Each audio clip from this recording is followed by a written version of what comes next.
My family bought a spot at a campsite on Lake Urjunc. Submitted by the Globetrotter. Hello, Reddit. My story is a long one, but I beg that you read it in its entirety. My name is Thomas Ashford, and on my birthday this past March, I hit my greatest milestone yet, 50 years of life. There wasn't much of a celebration, however. The last 32 years of this life of mine have been a fucking nightmare. I was a quiet kid growing up. My older sister, Claire, always had an easy time making and maintaining friendships. I, on the other hand, struggled deeply with my own self-image. I remember a handful of moments from my childhood, before my life went to shit. It must have been 1984. No, 85. Back to the Future had just come out. Claire and her friends had planned on heading down to the theater to watch the film together. My mother had other plans, however. Against her own wishes, Claire was forced to take me to the movies with her high school friends. Sitting in that dark theater by myself, my sister and her friends giggling a few seats in front of me, was one of the lowest points of my childhood. In hindsight, it was nothing truly worth worrying about, but the mind of a child can be a simple one. That day, I vowed to change my shy ways. I was going to make my own friends.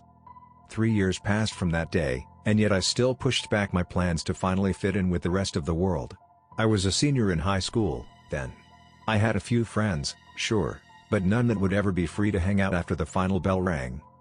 On my 18th birthday, in 1988, my parents sat my sister and I down at the dinner table and told us about the gift I would be receiving. My father was well off, working a government job that he never felt comfortable enough to talk to us about. My sister and I were never quite spoiled, as some would say, but we never experienced a time where money was hard to come by, either. My parents had found a seasonal camping spot an hour away from the house, by a lake. Lake Urjunc Camping Resort. I've searched this internet for any records of the campground, and have found nothing, but I'll speak more on that issue later. My sister was annoyed by the news, of course. She had never been much of an outdoorsy kind of person, so the thought of staying in the woods for a weekend or two every month was a hard pill for her to swallow. I, on the other hand, didn't mind the news. I had always enjoyed fishing with my father, and apparently, this lake was filled with massive fish all year round. Though I knew that my birthday was merely an excuse for my parents to pay for the site, I was happy. The campground had been split into several sections, one for the tent campers, one for the RVs, and one for the mobile homes. My family, of course, purchased an RV. I still vividly remember the first day we'd driven up to the site. "This place is grody," Claire said, leaning against the backseat window. "Calm down, Claire," my father sighed, turning the truck onto another dirt road. "You'll be thankful for the quiet in a few years." "Ooh, look at those little houses," my mother said, pointing out the truck window. "What, do people actually live here?" Claire said, scoffing.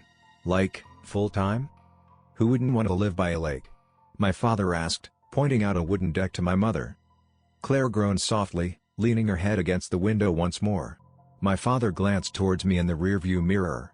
"What do you think, Thomas?" I nodded slowly as I watched the world move slowly by outside my window. "Yeah, I think I like it here."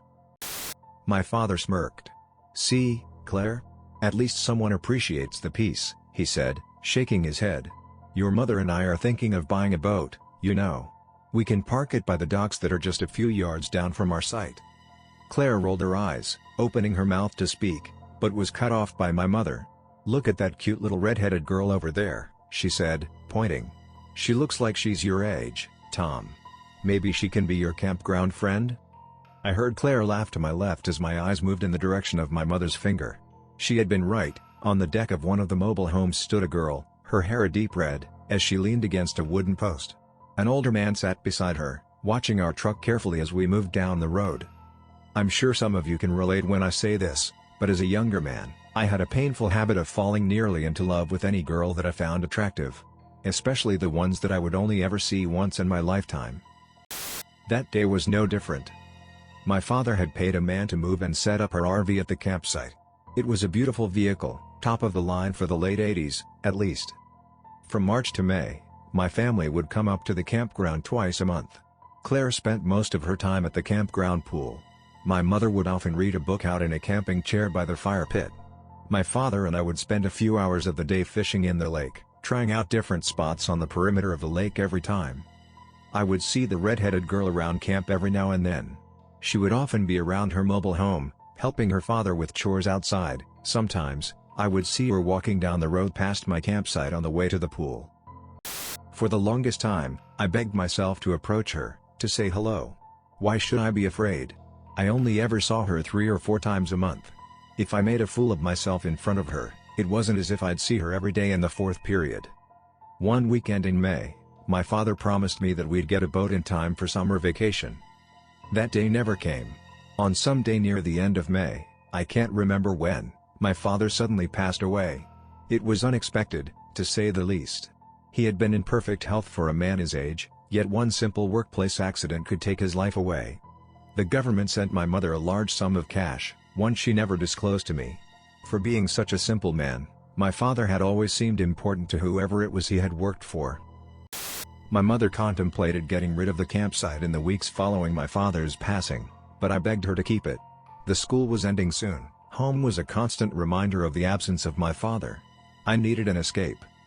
Money was never the issue, so my mother agreed. That very next weekend, we returned to the campground. Our days at the RV were spent mostly the same as they had before my father died. Claire would head down to the pool, and my mother would read a novel by the fire. Things were different for me, however. Fishing now felt empty without my father there with me. I could hardly do it on my own without crying. I spent a lot of my time in the woods around the RV. The forest had always scared me as a younger child. Hell, it still kind of does, but there was something so peaceful within those tall trees.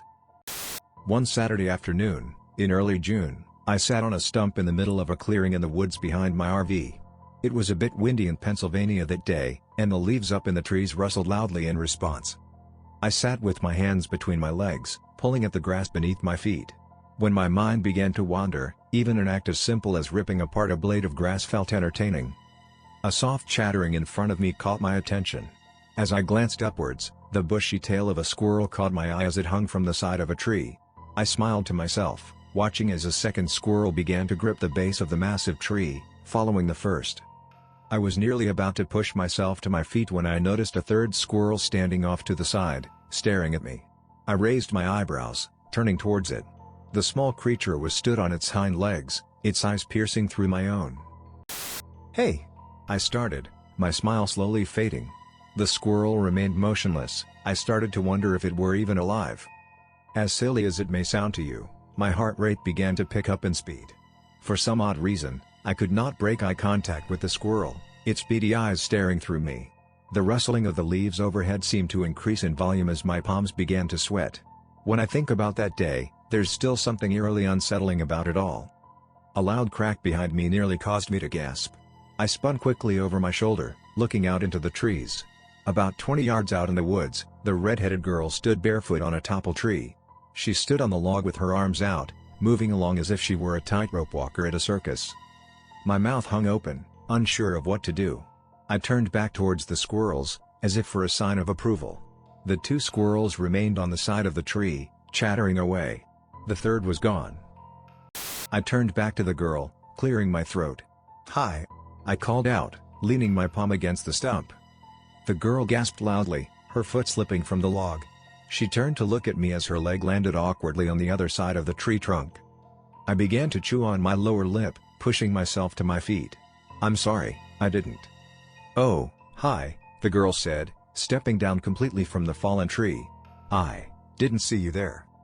I nodded, looking back towards the squirrels. "Yeah. I've just been sitting out here, I guess," I said, scratching the back of my head.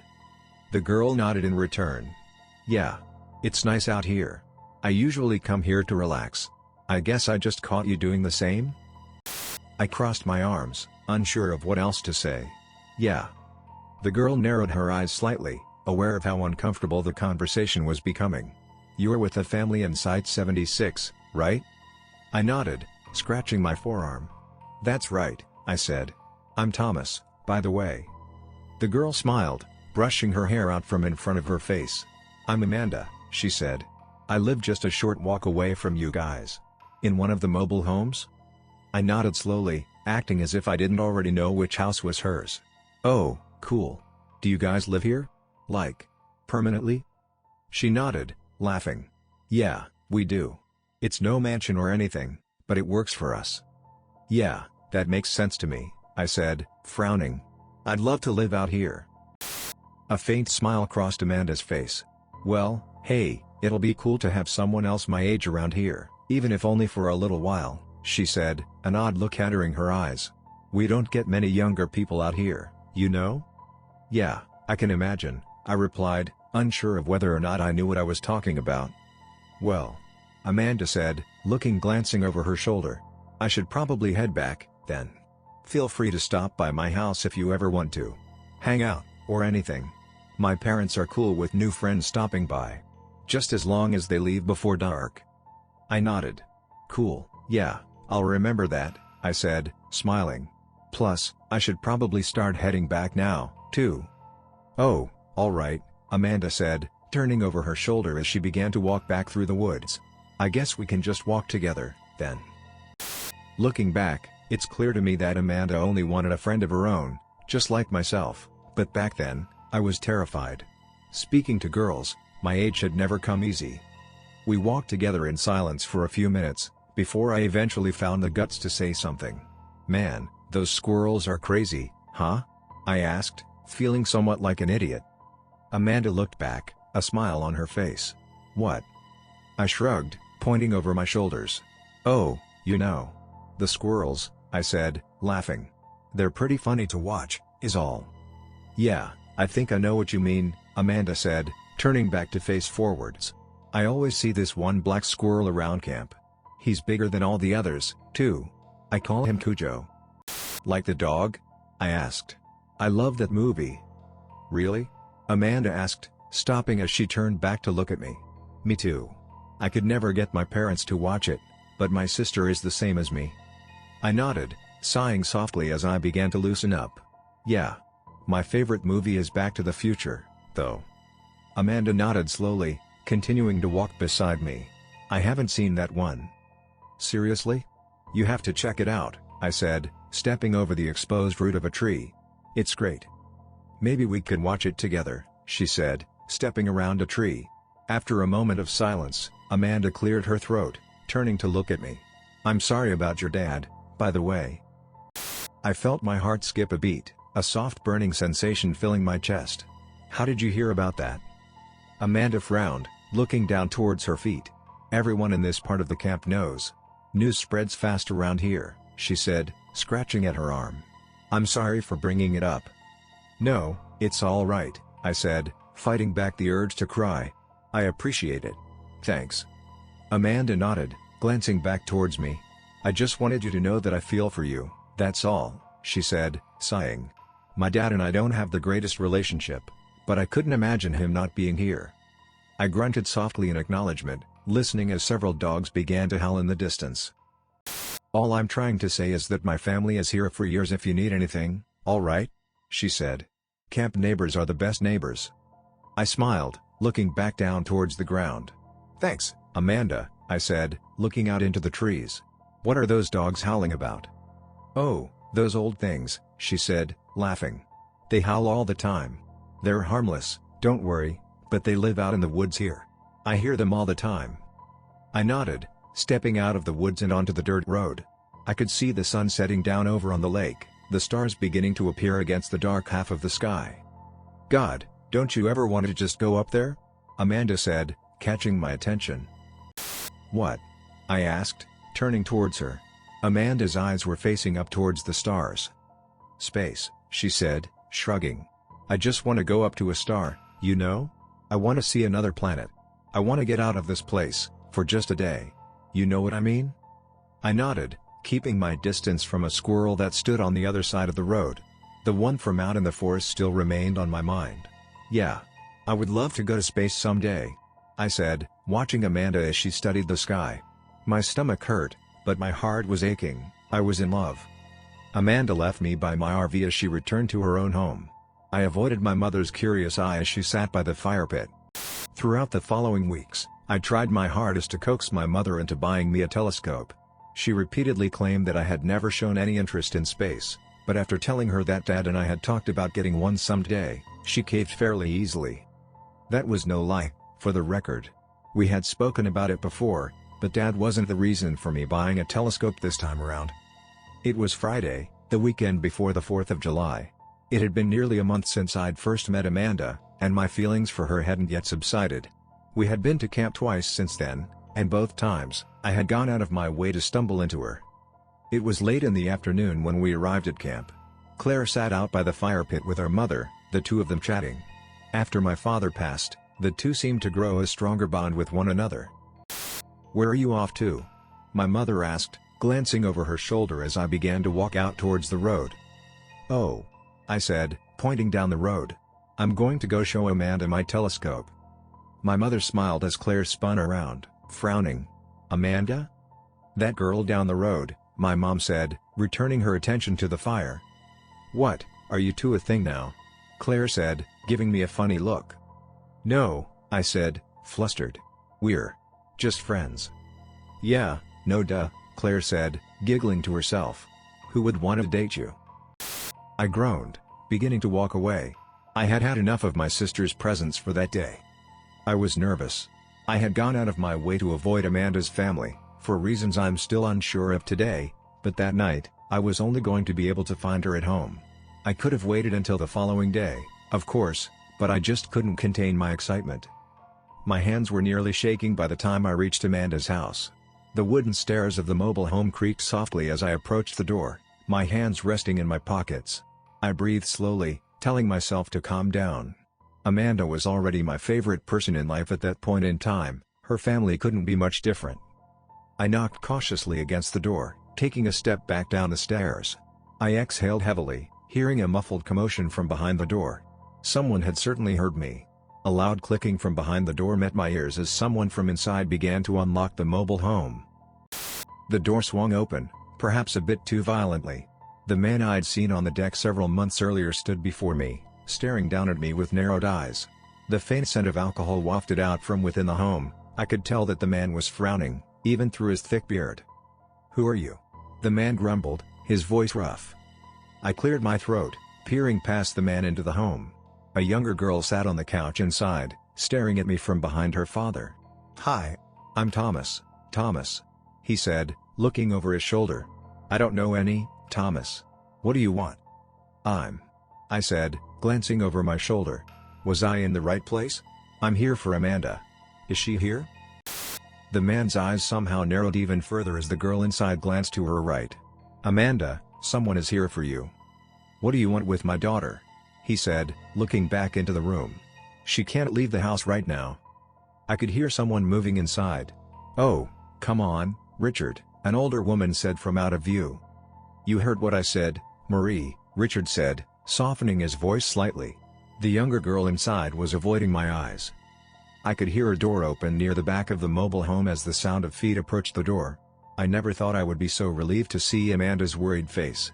"Oh, Thomas." "Hi," I said, forcing myself to continue looking at her, rather than at her father. "I just wanted to stop by to see if you could come hang out for a while. It's cool if you guys are busy, though," I said, regretting my decision as I looked back towards the father. "We're all right, thank you," he said, beginning to close the door. "Come on, Richard," Marie said, sighing. "It's the weekend. Just let her spend time with her friends. Go on, baby." Amanda slipped quickly past her father, who absent-mindedly reached out to grab her. Seeming to remember that I was standing there, he retracted his arm, throwing a look towards his wife before turning back to Amanda. "You'll be back within the hour, do you hear me?" Yeah, I get it," she said, avoiding her father's gaze. Richard glared at me for a moment before shutting the door. Almost immediately, a loud conversation began within the home. I looked to Amanda, who was staring out towards the street. Did I come at a bad time? Amanda looked back towards me, forcing a smile. "It is after dark, isn't it?" she said, sighing. "He's usually not like this, I promise." I nodded, looking back towards the home. "I could leave, really." "Don't worry about it, Tom," Amanda said, reaching out to touch my arm. "I'm happy you're here. I'd rather be out here with you for an hour than stuck in my room, anyway." I nodded once more, unable to contain the smile that crossed my lips. "Well, hey, I have something to show you." I led Amanda down the road to my campsite, anxiously looking up at the sky as we walked. There were a few clouds up in the sky, but there were plenty of stars visible to the naked eye. It was a great night for stargazing. My mother almost seemed ready for us to return. "Hi, Amanda," she said, turning towards us as we approached. "Hey, Mrs. Ashford," she said, looking towards Claire. "And you must be Claire." Claire turned towards us, nodding, before returning her attention to the fire pit. "Come here, Amanda," I said, moving towards the other side of the RV. I wanted to show her the telescope away from the rest of my family. I stepped aside as Amanda came around to stand beside me, holding out my arms towards the telescope. Surprise! Amanda's eyes immediately widened. "No way." "That's what I said," I replied, watching excitedly as Amanda approached the telescope. "My mom bought it for me without really asking. I figured you'd want to use it, or something." "Of course, I want to use it," she said, placing her hand on the top of it. "I know the perfect place to set it up."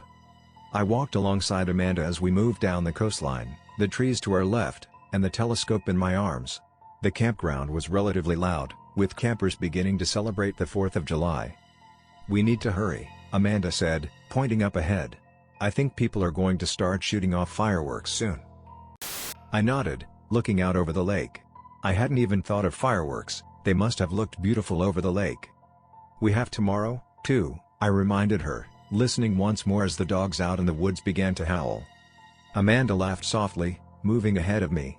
"If I'm lucky, yeah. Who knows what my dad's going to say when I get back home." I sighed, looking out into the forest.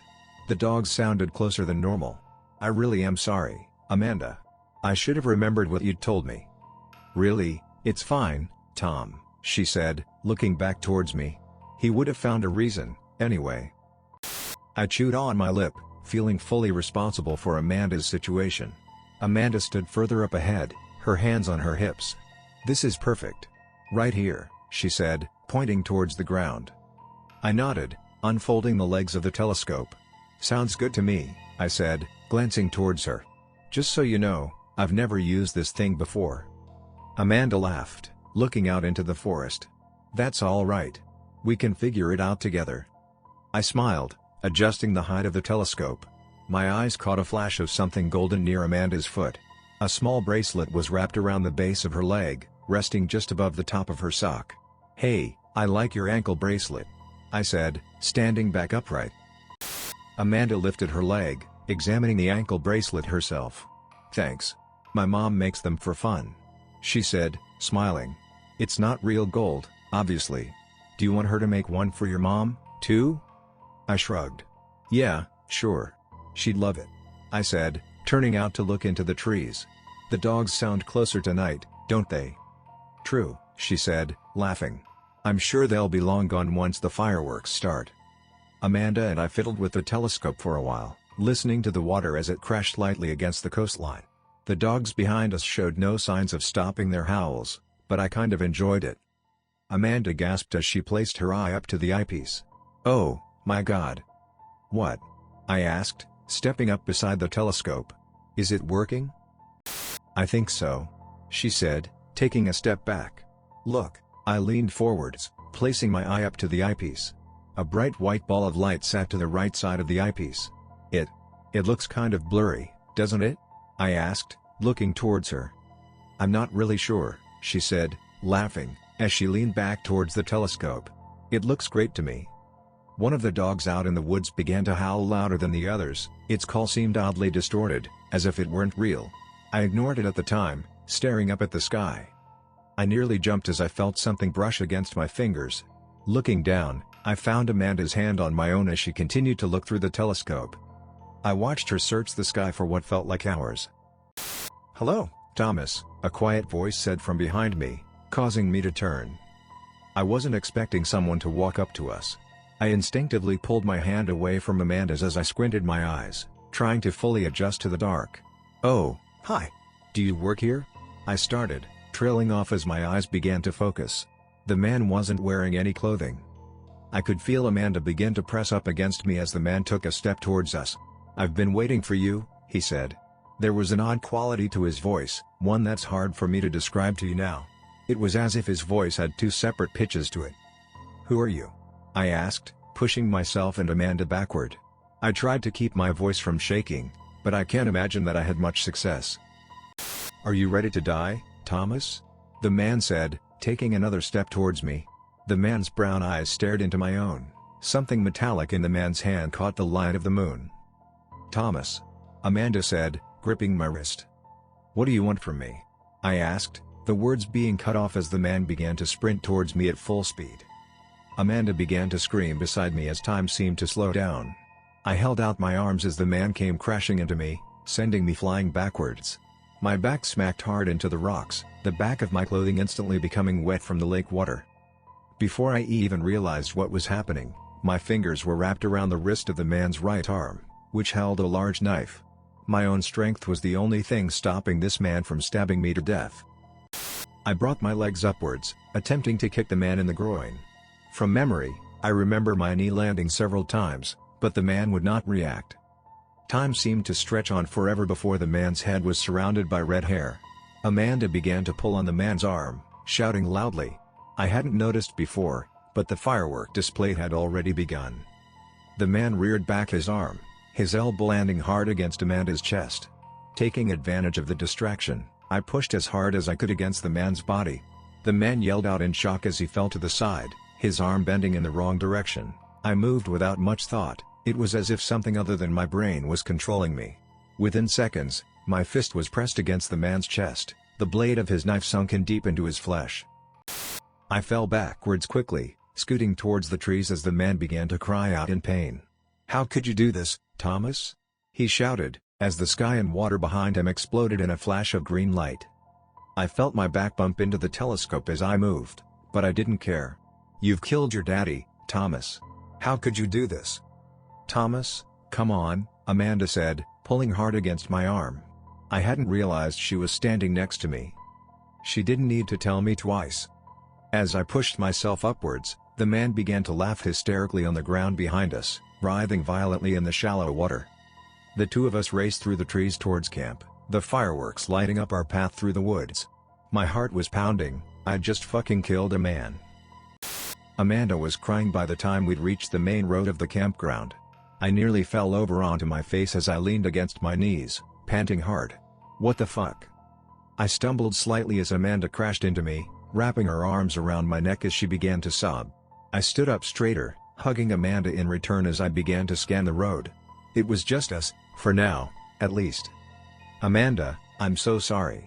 I had no idea," I said, trying to think of what to say. Hell, I needed to hear some calming words. "You saved my life, Tom," she said, continuing to sob. "Thank you so much." "Amanda, you saved mine," I said, my hands beginning to shake. "What the fuck did I just do?" "Amanda, we can't talk about this ever again, okay?" "What?" she said, taking a step backwards. "What do you mean? We need to get help." No, we can't," I said, frantically shaking my head. "We can't do that." "Why not?" she asked, wiping at her eyes. "I just killed someone, Amanda," I said, rubbing my face. "What if I get arrested? I can't go to jail." "But it was self-defense, wasn't it?" she asked, clenching and relaxing her fists. "You protected us. You protected me. You're allowed to do that, right?" "Please, Amanda," I said, shaking my head. "Promise me you won't tell anyone." "Thomas," she started, looking back out into the woods. "Please," I pleaded, holding onto her arm. Amanda remained silent for a moment, slowly beginning to nod. All right, yeah. I won't tell anyone." "Thank you," I said, sighing loudly in relief. "Everything will be okay, all right? We're okay. It was just some crazy homeless guy, or something. Someone will find him soon. They'll probably think he killed himself, or something." "Why was he talking about your dad, Thomas?" Amanda said, sounding even more panicked than before. "Why did he know your name?" "Who knows where he's been," I said, the words an attempt to calm myself down. "He must have heard about my family around the camp, right? Like you did?" Amanda nodded, sniffling. "I guess. We'll be okay, all right?" I said. "I trust you, Tom," she said, refusing to break eye contact with me. Something about her blue eyes felt so comforting to me. I didn't want to look away. "You should get back home. Before your dad flips out, I said, sighing anxiously. Will you be okay tonight? I'll be alright, she said. Can I see you tomorrow? Of course, I said, beginning to walk down the street. We've got this, Amanda. I had to lie to my mom about why my clothes were wet, and about how I'd received the large gash in my arm. In the scuffle, I hadn't even noticed the injury. The rest of that weekend is a blur to me. The following morning, I began to panic about having left the telescope in the woods the night before. When I returned to retrieve it, both it and the man were gone. I chose not to tell Amanda. As time went by, Amanda and I almost began to forget about the event. Every weekend for the next few months, we would return to the camp, where I would spend all of my time with Amanda. For the first time in my life, I was truly happy. I had a real friend. We would hike in the woods in the morning. We would go fishing in the afternoon. We would do other teenager things as the sun set. I have many more stories I want to share about her, but this is not the place for that. I was ready to drop everything and spend the rest of my life with her there by that damned lake. Saturday, October 1st, 1988, is what I consider to be the last day of my life. I was set by the fire with my mother and sister, sharing laughs with one another. As time went on, I found it easier to deal with my sister and her annoying habits. We were a family, and my father's death helped me remember that. It was likely 11 o'clock at night. My mother was cut off by a loud argument as it suddenly erupted from deeper within the camp. I turned quickly over my shoulder as a door was flung open, slamming hard against the side of a mobile home. A man began to yell extremities into the night, likely waking the whole neighborhood. What the hell is going on? My mother asked, sitting up anxiously in her chair. A female screamed back at the man. I could have recognized that voice anywhere. I'm going to go check out what's going on, I said, pushing myself to my feet before I even finished my thought. I ignored my mother's calls from behind me as I began to sprint down the road. By the time I had reached Amanda's house, several of her neighbors were stood around the front lawn, chattering quietly. Any fear I'd felt in the past was gone, now. I slammed my fist against the front door, looking back towards the neighbors. They all simultaneously turned away as I looked to them for support. The door flew open, Amanda's father beginning to yell. His breath reeked of alcohol tonight. Oh, Jesus, he said, groaning. It's you. What's all this shouting for? I asked, narrowing my eyes. Is Amanda all right? Richard scoffed, beginning to close the door. Fuck if I care. I shot out my hand, stopping the door from closing. What did you do to her? Richard stiffened up, pulling at the door. Get your fucking hands off of my property. Is Amanda all right? I asked once more, leaning forwards towards the doorway. Amanda? Are you in there? Richard pushed me back with his foot, smirking. You want to know what I did? He rambled through a slur. I beat her fucking ass. That's what I did. Within a second, I was inside the house. I pushed hard against Richard's chest, his back hitting the counter with immense force. What the fuck? He cried out, grabbing towards me with his massive hands. I was too fast, however, as I moved towards the back room, where Amanda had come out from months earlier. I ripped open the door, stepping inside. Amanda? I called out, stopping dead in my tracks as I laid my eyes upon the bloody sight in the back room. Amanda's sister and mother sat beside one another on the back bed, shivering. Marie seemed worried by my presence, the skin around her right eye was a dark mess. I turned back towards Richard, who now stared at me with a look of hatred. Get the fuck out of my house. How fucking dare you? I asked, moving quickly towards him. I could hear Marie protest from the back room, but I ignored her. I could sense the faintest bit of remorse in his voice as he spoke. Get out. Now. Where is Amanda? I asked, pointing my finger at the man. For once, I must have looked intimidating. The stupid bitch ran out into the fucking woods, he said, laughing. She's dog food to me now. Fuck her. Without a second thought, I punched Richard in the jaw. The man groaned loudly, falling backwards against the wall beside the front door. I could hear Marie continue to shout from the back room, but it didn't matter to me anymore. My rage blindly took over. I began to pummel the man, grunting louder in anger with every punch. The man's inebriated state prevented him from putting up much in the form of defense. Before I realized what was happening, Richard's foot slipped out the front door, his massive body tumbling down the steps. I watched as the man's head slammed against the deck floor, a cry of pain immediately escaping his throat. I ignored his moaning as I moved down the stairs, stepping over his body. Marie stood in the doorway above me, sobbing. "What did you do?" she cried out to me, kneeling beside her husband. I ignored her cries. I ignored the shocked looks of the neighbors as I stepped out onto the road. I started running. I searched the woods for what felt like hours. Amanda's name was all that would leave my lips. My throat felt as if it would be ripped apart forever, but I didn't care. I needed to find her. I found her sitting on the destroyed telescope by the edge of the lake. I stood at the edge of the trees for a moment before calling out to her once more. "Amanda," I said, smiling. "Are you okay?" Amanda ignored me, her head tilted at an angle as she stared out across the water. "I was so worried," I said, wiping the sweat from my forehead as I began to walk towards her.